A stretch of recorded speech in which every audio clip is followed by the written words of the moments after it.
YouTube আমাকে পাঠালো পৃথিবীর সবচেয়ে ছোট প্লে বাটন। আরে না না, মজা করতে যে কী যে বলে ফেলি, নিজেও যাই না।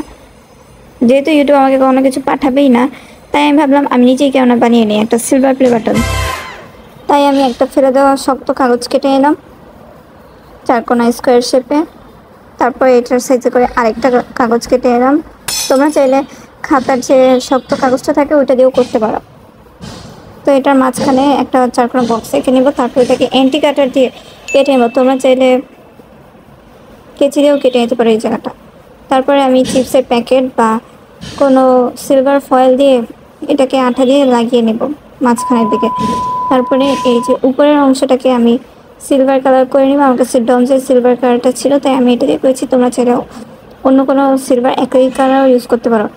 আর যদি তোমরা গোল্ডেন প্লে বাটন করতে চাও তাহলে তোমরা গোল্ডেন কালার ইউজ করতে পারো ডমসের, অথবা গোল্ডেন অ্যাক্রিলিক কালার। যেহেতু আমার কাছে অ্যাক্রিলিক কালার ছিল না, তাই আমি ডমসের কালারটা দিয়েই করে নিলাম।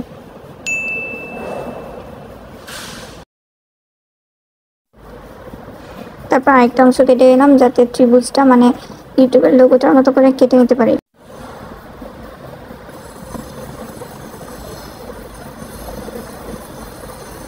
কাটা হয়ে গেলে এটাকে আমি ওই গোলটার মধ্যে মানে স্কোয়ার টাইপের গোলটার মধ্যে আঠা দিয়ে লাগিয়ে নেব। চারপাশে ভালোভাবে আঠা দিয়ে লাগিয়ে নিয়েছি যাতে এটা না খুলে যায়।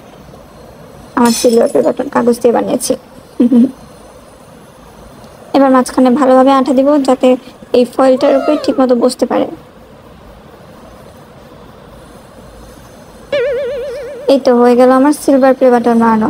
কমেন্ট করে জানাও তোমরা কারা কারা আমার মধ্যে সিলভার প্লে বাটন বানাবা। তোমাদের কাছে সিলভার প্লে বাটন আসবে না দেখে। আমি তো বানিয়ে নিলাম।